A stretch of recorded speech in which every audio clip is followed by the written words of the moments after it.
Cuando el 29 de octubre del año 2024 oímos lo que había pasado en el Levante español y en Andalucía también, nuestro corazón se encogió de una manera increíble.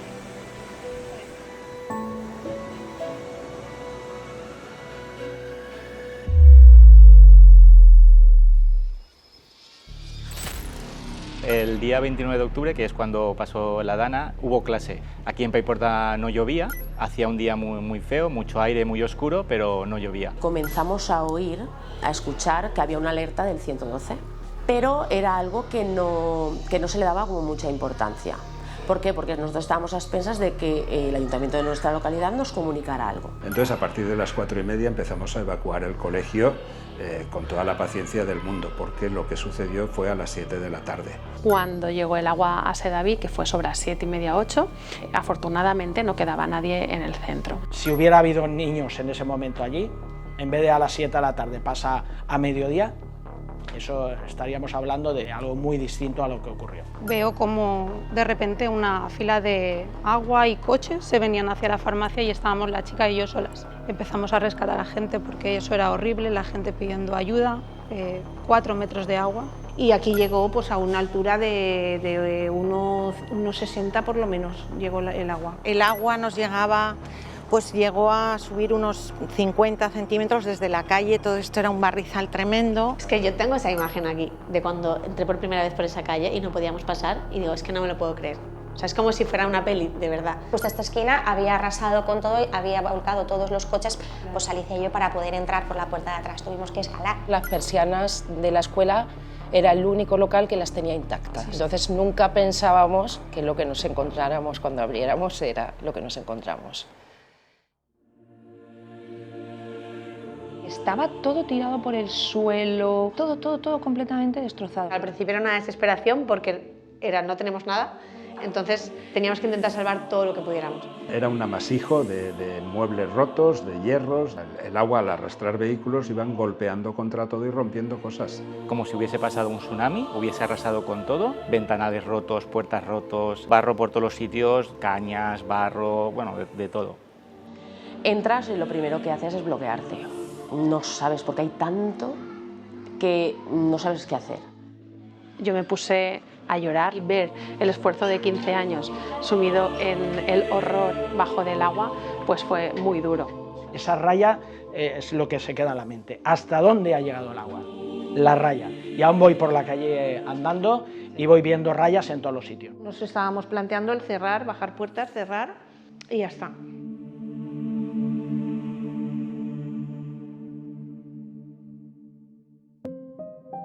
Y empezamos a reunirnos en el patronato pensando que qué podíamos hacer.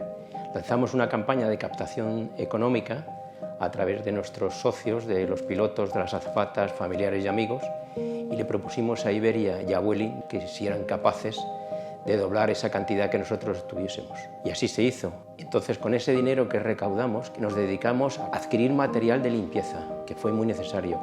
Bombas de achique, retroexcavadoras, limpiando calles, guantes, un montón de cosas que fueron realmente necesarias. Y después pensábamos que los colegios de niños con diversas capacidades, centros escolares que habían sido totalmente destruidos, intentamos que esas rehabilitaciones de centros fuesen lo más rápido posible.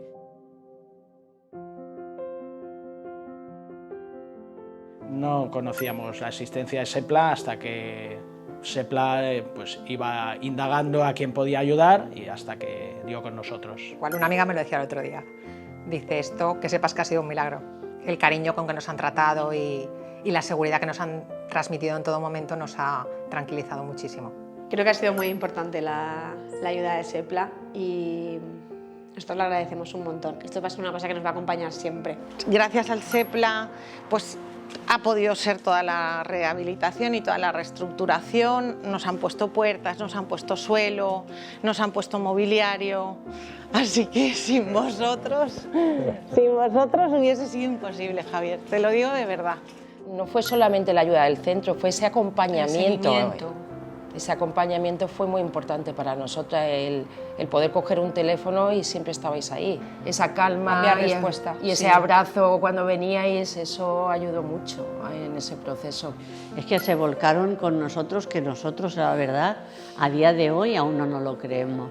Y entonces no tiene nada que ver, esto ahora ha quedado genial, esto no nos pensábamos, vamos, ni que nosotros ya nos conformábamos con tener lo que teníamos y ha quedado, bueno, 100 veces mejor. Para mí es muy impactante ahora bajar al semisótano y volver a ver mi cole, tal cual antes de la Dana.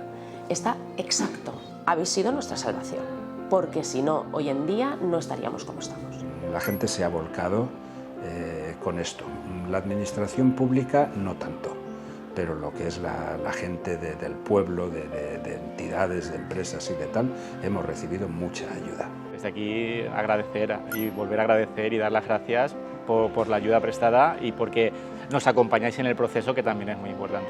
Nos habéis acompañado, nos habéis asesorado, nos habéis puesto al lado personas para poder volver a crear Son Capaços, porque ha sido crear Son Capaços desde cero.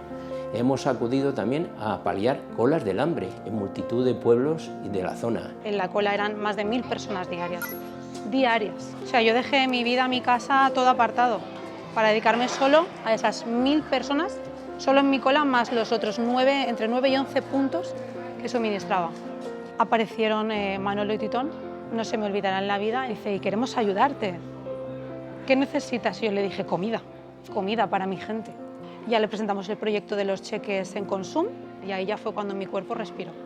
O sea que estoy agradecidísima, pero agradecidísima.